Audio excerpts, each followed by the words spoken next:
Hello YT family, ఈరోజు అయితే నేను మీ అందరికీ 2-in-1 పౌడర్ అయితే చూపించాలనుకుంటున్నాను. 2-in-1 పౌడరా, అదేంటి కొత్తగా అనుకుంటున్నారా?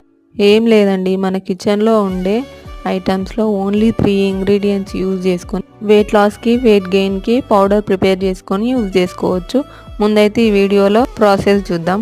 నేనైతే ఇక్కడ 1 గ్లాస్ ఓమా, 1 గ్లాస్ సోంపు, 1/2 గ్లాస్ జీలకర్ర తీసుకున్నాను. 3 సపరేట్గా ఫ్రై చేసుకోండి. ఎక్కువగా వేగనివ్వకుండా కొంచెం చిటపడలాడే టైంకి షిఫ్ట్ చేసుకోండి ప్లేట్లోకి. కొంచెం సేపు చల్లారబెట్టుకోండి. చల్లారిన తర్వాత మిక్సీ పట్టుకోండి. అంతే, ఇంకా మన 2-in-1 పౌడర్ అయితే ప్రిపేర్ అయిపోయినట్లే. ఇదైతే ప్రతి ఒక్కరు తినొచ్చు. 1 ఇయర్ బేబీ నుండి పెద్దవాళ్ళ వరకు ప్రతి ఒక్కరు ఇది తినొచ్చు. ఒక షార్ట్లో వెయిట్ లాస్ వెయిట్ గెయిన్ గురించి పౌడర్ ఎలా యూజ్ చేసుకోవాలో చెప్పడానికి అవ్వట్లేదు కదా. ఈ 2-in-1 పౌడర్ వెయిట్ లాస్కి వెయిట్ గెయిన్కి ఎలా యూజ్ చేసుకోవాలో నెక్స్ట్ వీడియోలో చెప్తా. అప్పటి వరకు ఈ వీడియో నచ్చితే లైక్ చేసి కామెంట్ చేయండి.